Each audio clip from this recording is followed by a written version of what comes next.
সালাম আলাইকুম বন্ধুরা, আপনাদের সকাল নতুন একটা ব্লগ নিয়ে চলে এসেছিলাম।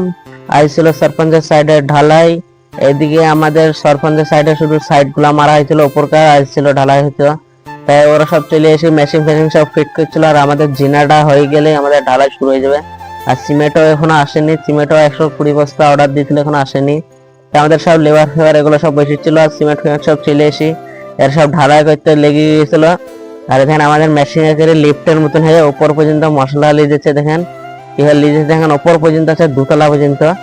তাই এই দেখতে দেখতে আমাদের খাওয়ার টাইম হয়ে গেছিল। আমি আর আব্বু যাচ্ছিলাম খেতে, আর ভাই ছিল বসি বললি দেখার লেগে। আর এত রোদ পড়েছিল আজ, তাই এবার বিকালে যে দেখি পানি টানি হইতে পারে। তো বিকালে যা ভাবলাম তাই হইলো, পানি কোনো হয়নি, মেঘ লেগেছিল। আর এত হাওয়া চলছিল, মনে হচ্ছিল সব ভাসিলি চলে যাবে। আর যদি আজকে ঢালাইটা না হয় তো সব লস হয়ে যাবে। তাই আমরা এই দেখতে দেখতে দেখি এবার ঢালাইটা হয় যেতে ভালো হবে।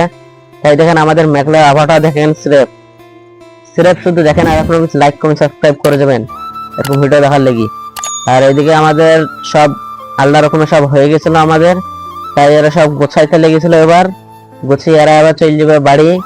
আর আমরাও যাই বাড়ি, আমরা টুকটুক করে বাড়ি যাচ্ছি। আমাদের 5টার দিকে ঢালাই শেষ পুরোপুরি। প্লিজ লাইক কমেন্ট সাবস্ক্রাইব করে যাবেন। আমার ভাই বলেছে কিন্তু মিস্ত্রি বলেছে।